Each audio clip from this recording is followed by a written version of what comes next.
Урматтуу баяндамачы, ошол мурунку приватизациялоо программасы канчалык майнаптуу аткарылган деп эсептейсиз? Мен жооп берип койсом, уруксат берсеңиз. Урматтуу депутаттар, менчиктештирүү программасы буга чейин сиздер аркылуу бекитилген 2020-2022 деп. Ал жерде бир 70% аткарылды деп айтсам туура болот.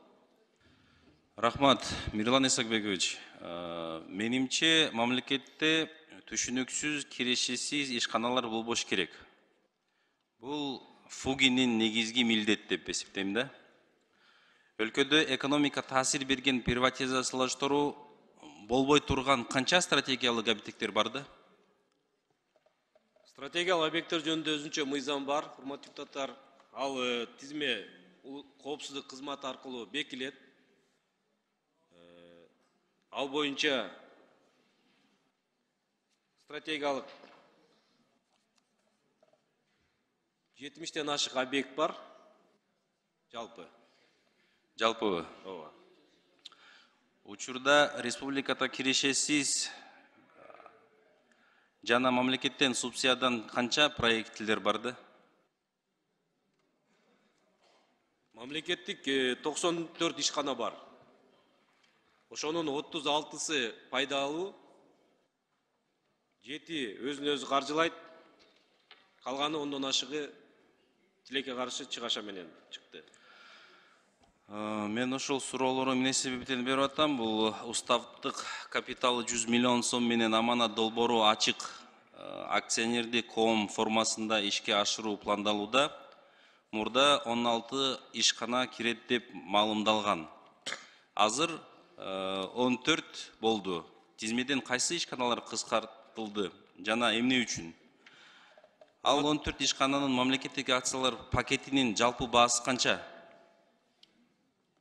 Урматтуу депутаттар, жалпы аманат улуттук холдинг боюнча токтоло кетейин, убакыт берсеңиздер. Аталган аманат холдинг компаниясы түзүү боюнча урматтуу президентибиз Садыр Нуркуловичтин атайын указы чыккан.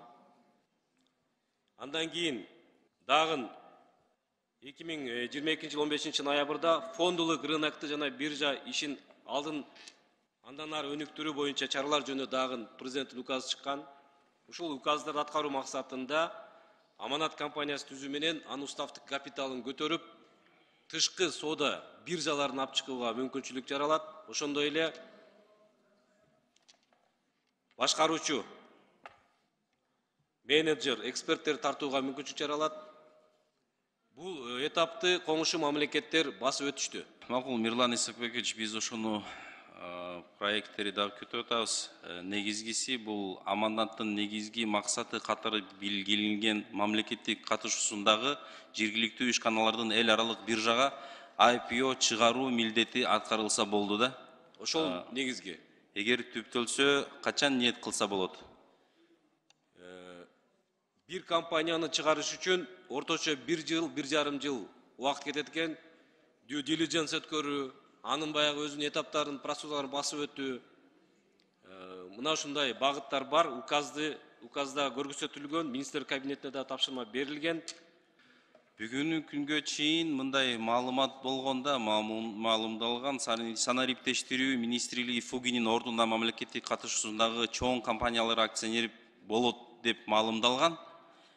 Министрлер кабинети өзүнүн Кыргыз Телеком жана ТНК Дастан, Альфа Телеком, Евразийский сберегательный банк, ачык акционердик коомдорунун ишмердүүлүгүнө катышуу функциясын аткарууну токтом менен өткөрүп берген. Ошол маалым туурабы? Туура. Урматтуу депутаттар, бүгүн акционерлердин тизмеси кенен. Ошол сиз айткан министр цифровизациядагы сиз айткан атап аткан акционерлик коомдорго акционер жумушун жүргүзүп жатат. Азыркы тапта Альфа Телеком сатылып жатабы? Альфа Телеком жагы акционердик коому 100% үлүшү азыркы колдонуудагы токтом менен дагы тизмеге кирген менчиктештирүү программасында. Азыр сунушталып жаткан долбоордо дагы бар. Бул боюнча сиздерге дагы маалым. Биз ошол мыйзамды азыр талкуулап жаткан мыйзамды кабыл алсак, келечекте мүмкүн ошол мамлекеттин башкаруусунда калат деген стратегиялык багыттар дагы бар. Банк развития, же улуттук банк бул өзүнүн ыйгарым укуктарына жараша карап көрүшү мүмкүн. Бул жерде аталган башка акционердик коомдуу эмне болот? Башка акционердик коомдуу эмне болот да? Ал акционердик коомдор кандай ыйгарым укукка ээ болсо ошол боюнан иштей берет. Ал уставдык капиталга гана кирет. Бирок акционердик коомдор жөнүндө мыйзамга ылайык ар бир акционердик коом өзүнүн ыйгарым укуктарын аткара берет. Эч кандай өзгөрүү болбойт. Бул пландарды аягына чейин ишке ашпай чыгаруу кажет жана ар бир кабыл алынган башкаруу чечимдери ыраттуу болушу мезгилди талабы да.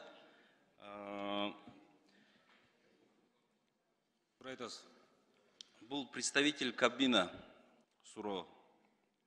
По проекту «Наследие великих кочевников» было презентовано президенту 32 проекта. Строительство цементного завода в Искульской области, проект освоения буроугольного бассейна Кавак, разработка месторождений Кетиксай, Талдыбулак, Андаш, строительство гидроэлектростанции Чонкимин, Каракульского и Артакойского, ГЭС, проект по поддержке и развитию образовательных и IT-сфер, строительство промышленных и перерабатывающих предприятий,